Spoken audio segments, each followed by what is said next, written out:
A eficiência do tratamento é controlada pela CETESB. Então é um órgão externo que cobra a gente bastante, e ele fica no nosso pé. Então não é que a gente fala um número e esse número é acreditado. Esse número é confrontado com os nossos resultados de análise. Nós mandamos uma vez por mês a autoanálise para a CETESB, e a CETESB vem e faz a coleta dela para também verificar se a estação está com a eficiência prevista. Eu passo a palavra à Secretaria de Serviços Públicos. São 7 perguntas que eu tenho. A primeira está Augusto Gandolfo. Ele faz uma pergunta sobre uma manifestação pelo TCE, se nós não vamos colocar no próximo processo licitatório a questão de uma PPP para 20 anos. A resposta é sim, está prevista. Hoje nós estamos praticamente concluindo o processo licitatório para 1 ano a mais de funcionamento nessa modalidade que é feita hoje, que é de 4 anos, que é o consórcio Decam. Nós não sabemos quem vai ser esse próximo ganhador. O processo começou hoje e vai durar 1 ano somente. E neste 1 ano a nossa previsão é que a gente faça a modelagem da parceria e dentro de 1 ano ela realmente já venha para funcionar. Segunda pergunta, Rodrigo Sanches, promotor de justiça.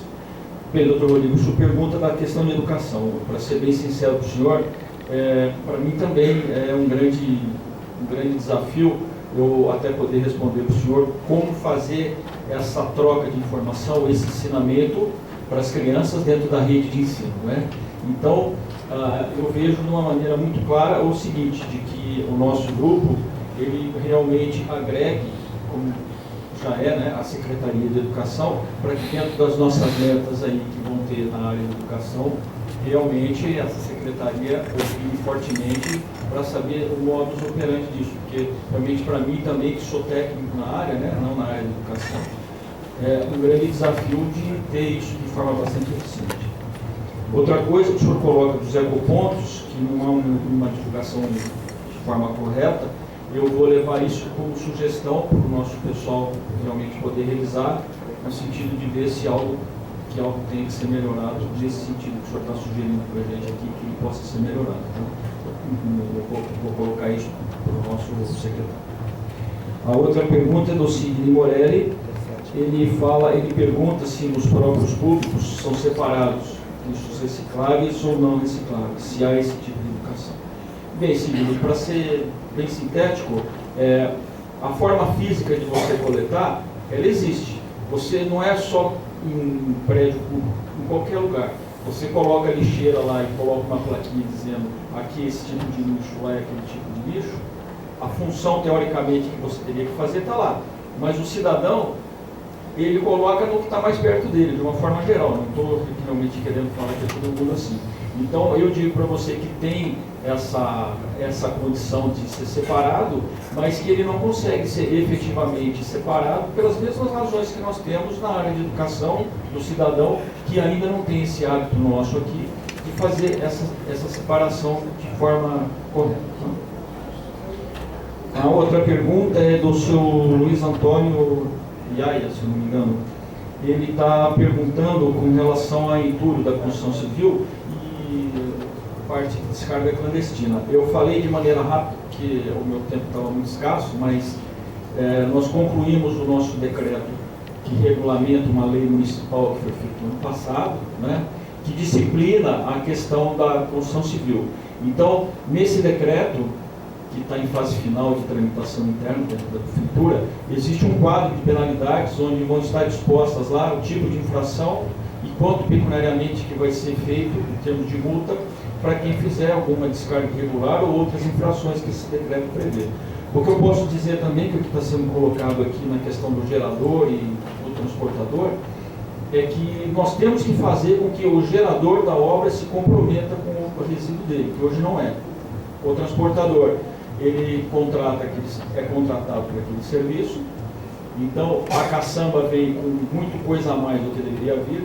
A primeira medida vai ser, caçamba que não tiver resíduo de construção na parte da construção de classe A da CONAMA, volta. Aí vocês vão me perguntar, para onde volta? Ele volta para o gerador.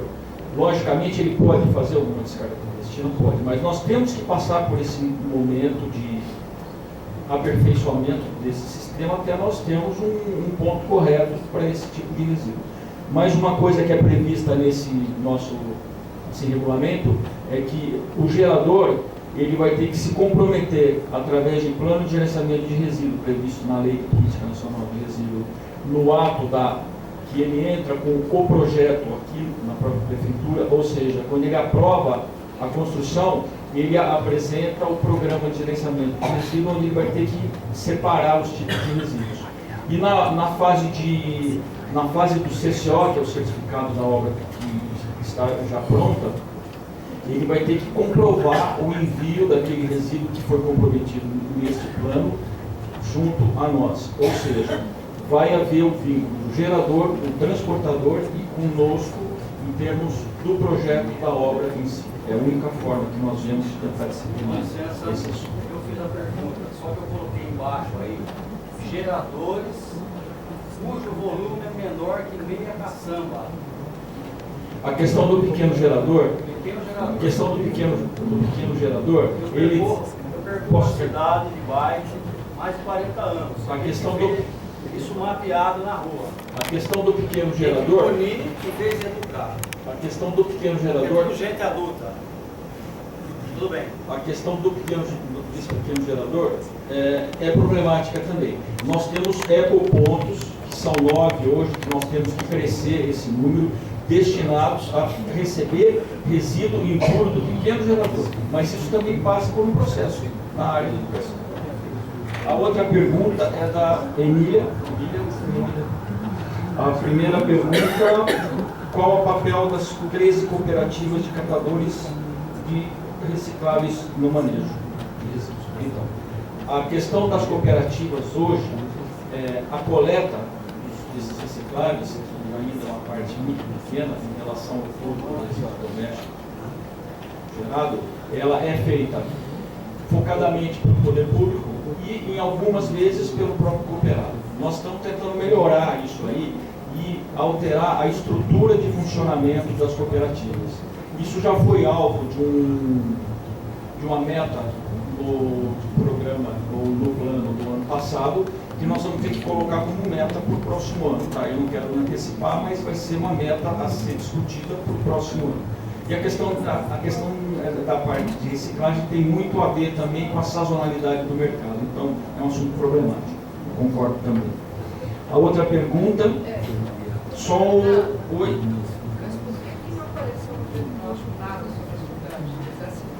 Você fala na minha palestra ou no texto que está no site? Eu acho que nós podemos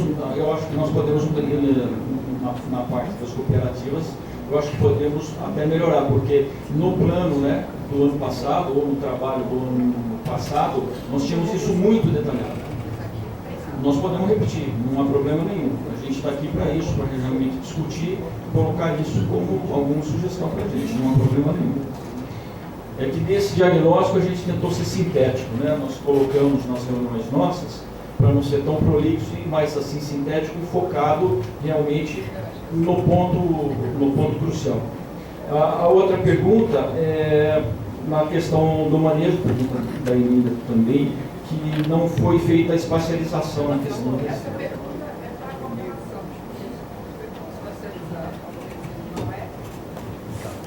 Então eu vou para a minha última, que é do Alexandre Secori, é isso. Por que não se fala como meta proposição da ampliação da coleta seletiva para os 20 anos? Aí eu fui muito claro aqui, quando eu falei que realmente os números da coleta seletiva e da eficiência e da performance da coleta seletiva tem que melhorar muito. E nós vamos discutir isso como meta, que é a próxima fase do nosso plano, correto? Mais uma pergunta do Reginaldo. Para melhorar as 14 cooperativas precisamos de estrutura, galpões, equipamentos, uma conscientização da população, do poder público. Temos que ser contratados. Isto também é a questão que eu já falei para a Emília, que nós colocamos no plano ou no trabalho do ano passado, como meta de contratar as cooperativas que tivessem um padrão de modelo validado pela Secretaria de Trabalho e Renda Municipal. Eu não quero falar disso hoje, porque isso vai ser uma meta para as cooperativas na nossa próxima fase. Como vai ser feito isso? Se nós vamos repetir o modelo colocado no plano no passado, ou nós vamos alterar alguma coisa, isso nós vamos ter que estar discutindo internamente como fazer. Seria aberto se elas não existissem, se elas existem, elas têm que estar no diagnóstico. Não, no diagnóstico, eu já falei, Emília, elas estão colocadas de forma sintética, nós podemos ser mais prolixos com relação a elas, não tem problema nenhum. Agora, a questão de meta, de como fazer essa questão de fazer contratação ou não, qual contratar ou não, dar financiamento ou não, isso vai ser meta para a gente discutir. Se nós podemos repetir o modelo que foi colocado no ano passado ou um outro tipo de modelo, tá? Nós vamos discutir isso aí sem nenhuma dúvida, porque esse assunto tem que ser melhorado dentro da cidade de Campinas.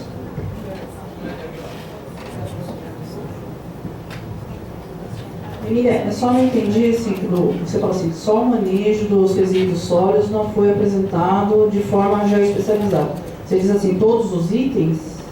Tudo que já é especializado, né? Informação de drenagem, informação de favela, as suas informações da informação de resíduos. Mas qual a informação de coleta, de tudo? Nada, né? Tem nada especializado.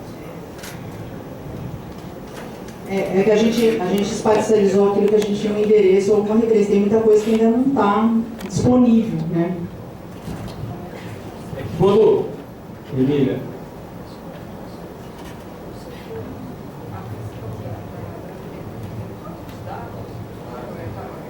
Isso é diagnóstico, né? A gravimetria, a questão do que é o DCVI. logicamente, essa palestra que foi trazida hoje, Não, mas que- mesmo a ok, ela foi muito focada no resumo do negócio, que a gente tinha um tempo curto. São duas coisas. Em primeiro lugar, para fazer diagnóstico, você tem que ver o banco de dados que você tem. Para construir esse tipo de modelo, leva tempo. Logicamente, essa sua colocação serve para nós como sugestão de melhoria de diagnóstico, porque esse processo de diagnóstico é dinâmico para mim. Então, se ele não hoje te atende a nós com relação a esse georreferenciamento ou coisas desse tipo, nós podemos melhorar com relação a isso, sem nenhuma dúvida. Agora, nós tivemos que partir do banco de dados que nós temos do tempo que nós tínhamos para trabalhar isso, entendeu? Eu até coloquei aqui que a cidade é até dividida em 86 setores para fazer coleta, e cada setor tem a sua peculiaridade, tem a sua geração, que não foi colocado aqui. Talvez não tenha sido colocado de maneira didática dentro do plano, mas existe espacialização, sim, de várias informações. Tá? Agora, é uma coisa que nós podemos melhorar em termos de diagnóstico, não tem nenhuma dúvida. Só completando, exatamente isso, porque ele está mais afinado, ele e o Geraldo, com a parte de onde vieram as informações, o que a gente realmente tem espacializado. Nem tudo tem. E o plano ele vai servir exatamente aquilo que falta deverá ser completado. Então a gente pode fazer mais uma revisão daquilo que é possível geoespacializar. O que tiver dados para geoespacializar, a gente pode completar, mas o que não tiver pode ficar com uma ação futura para ser levantado, para ter novas informações. Tá? Encerradas as respostas das perguntas escritas, eu abro a inscrição para as perguntas e contribuições orais. O primeiro, senhor Sidney, o segundo, senhor Rodrigo, senhor Ani, senhor Carlos. Mais alguma inscrição? Qual o nome da senhora? Graciela, senhora Graciela. Mais alguma inscrição? 1, 2, 3, 4, 5. Então, por gentileza, eu peço que o senhor Sidney faça o seu questionamento no prazo de 5 minutos, por gentileza.